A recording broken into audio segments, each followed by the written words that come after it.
everybody, it's Kevin with Online Shopping My Way.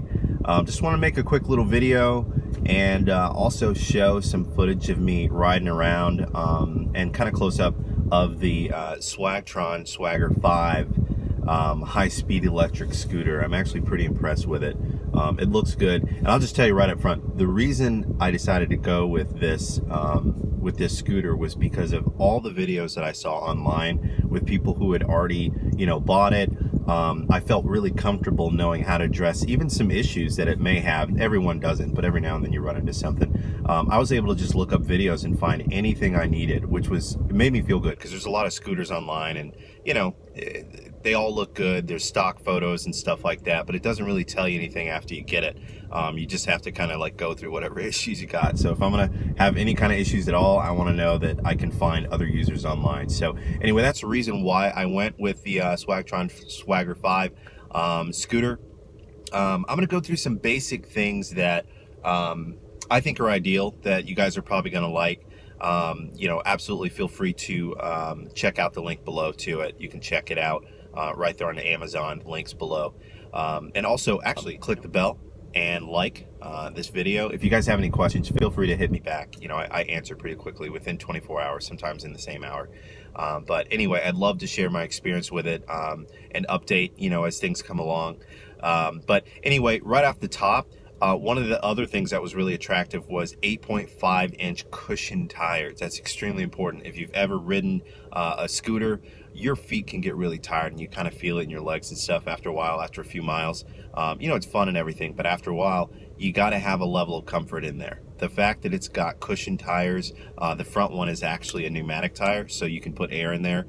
They recommend about 28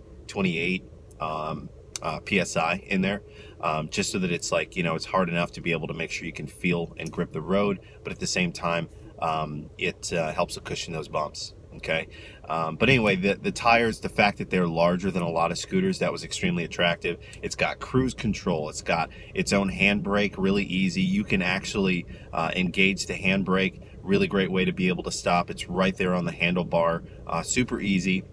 It's got its own bell. If you're coming up on somebody, you can make sure they know that you're coming with a little bell. It's actually, it's legit. So it's got a phone mount that's already on. It just comes with a package, which is great. You can pop your phone up there. And the reason that's really important is because it actually has its own app. You can go to the App Store, Android or iOS, and you can download the app, and you can control all kinds of stuff as you're riding, which is really cool. Nighttime, daytime, doesn't matter, but I'll get to that in a little bit. But anyway, it's got a phone mount. The LED is actually integrated right into the handlebar, so it's not like this thing that's popping up off of your handlebars. It's actually integrated on the handlebar. It looks great. And really pops at night, by the way.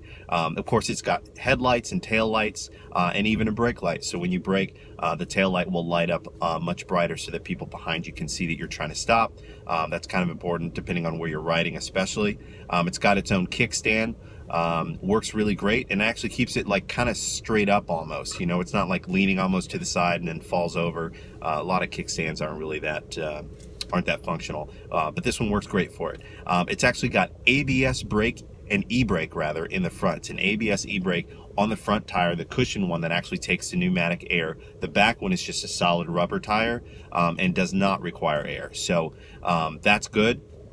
So in the back, it's just a basic disc brake, which again is better than a lot of scooters. Again, I mean, there's a reason I got this. Like, they thought of a lot of stuff. As fast as it go, it's advertised at like 18 miles per hour is what it says, but disclaimer, I mean, I probably weigh anywhere between 180 and 190, maybe 191, somewhere in there, and I'm not getting 18 miles per hour. Okay, so it's probably going to range max out maybe anywhere from 16 miles an hour, and that's with me, kind of my build. So if you're a little heavier, you might lag down 12, 13, but it's still pretty good, for you know, just dragging you along. It does a pretty good job. So anyway, up to 18 miles an hour, but I'm getting, you know, around 15, something like that. The motors, I think it's sufficient. I think the motor's sufficient. It's got a 250 watt motor with a 36 volt lithium ion battery, which is amazing, because with a lot of things, when you try to recharge them, they only have like a few lives. When I say a few, I mean like 500 charge lives, which is not cool, because I mean, you could hit that easily in like a year if you use it every day, and then you're spending money on batteries. So lithium ion is where it's at. Also, in addition to that, you can access the app itself, so that you can do, you know, whatever you need to while you're actually on the scooter. So you can turn your lights on and off. You can access GPS tracking so that you can, you know, it's basically pinging you when you're driving, so you can track where you've been, that kind of thing as well. I don't know if that's shareable with somebody else for safety, if you need that or not. I haven't really looked into that, but I thought it was pretty cool that you can have a GPS tracking. And you can set your preferences when you're in there. So you can enable cruise control, or turn it off if you don't want it. But cruise control is pretty simple. You sit there and you hold the throttle where you want it for 5 seconds, and it automatically engages. You don't really have to do anything. And there's actually 3 different speed levels. Of course, 1, 2, 3. When you're on 1, you're probably going to do about 5 miles an hour, so you're just kind of trucking along pretty easy. Number 2 and number 3 will get you up closer to that 18 miles an hour, you know, advertisement. I think you got to be a little kid weighing like, I don't know, 60 or 80 pounds or something for that to happen.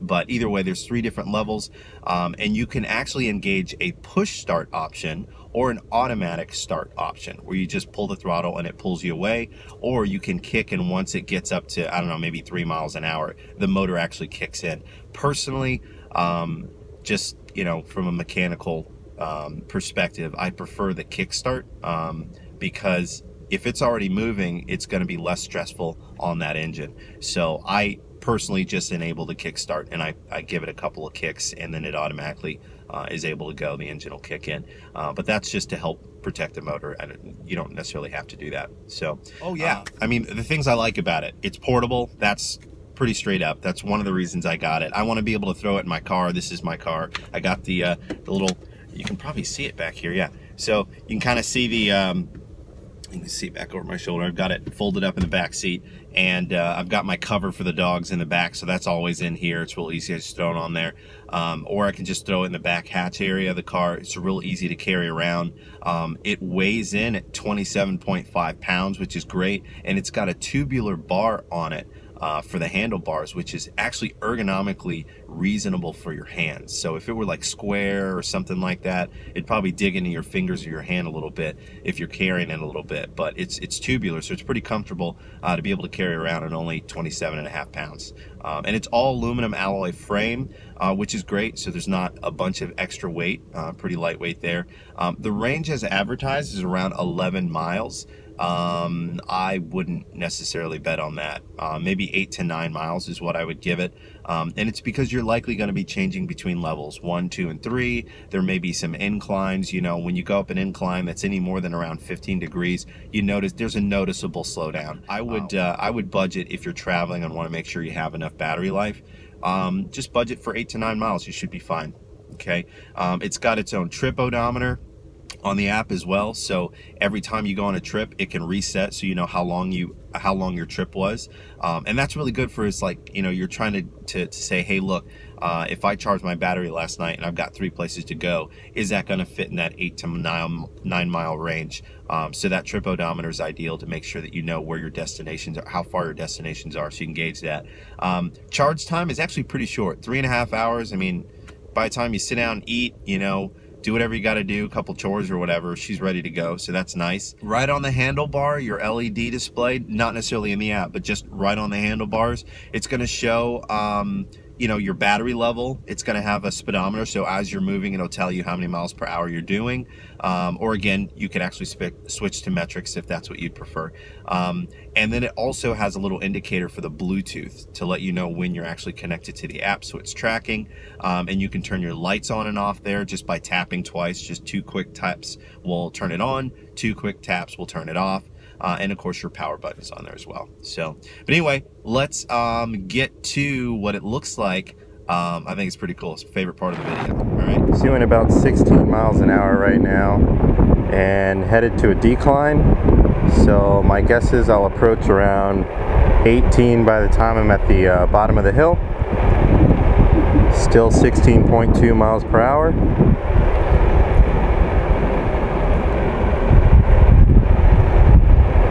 You can see there.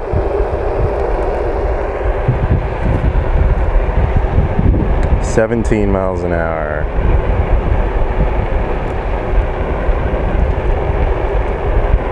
Yeah. All right, slowing down around this corner, hop up on the sidewalk. Doing 10, 11, 12, 13. So we're gonna go up the street this time.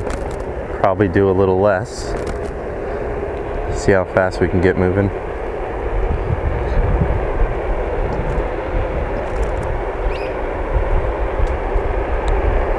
$14, $15. Yeah, about 15 miles an hour.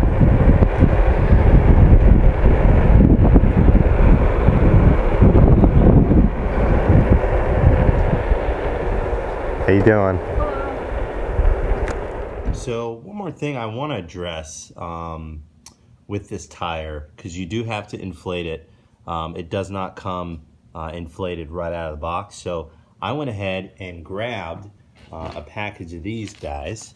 I don't think it matters what brand you have, but they are valve extensions. So I got the metal ones because they have metal on some, which by the way I kind of appreciate.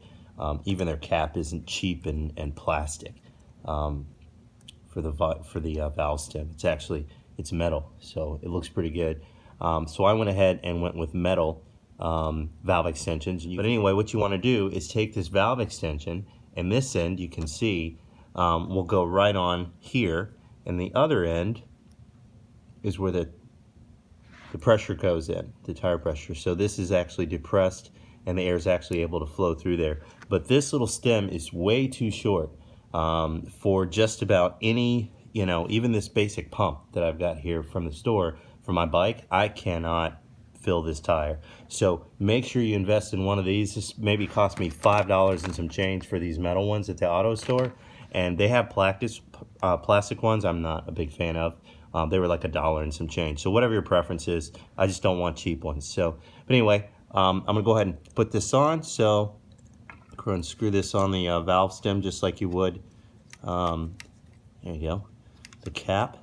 And then this end is gonna go right on. Just take this and put it on just like you would normally. There you go. And then close that valve off. There we go. And then we can go ahead and pump. All right. And then when you're ready to take it off, just unscrew it. Put the cap back on, and you're good to go. So I like my tires a little bit firm. If they are firm, you'll feel a little bit more of the road, which is fine for me. I prefer to feel the road. I don't like a soft ride. All right, thanks for watching, guys. Again, if you have not, please click the like button. And if you have any questions, hit me in the comments below. I'm happy to get back with you. All right, thanks.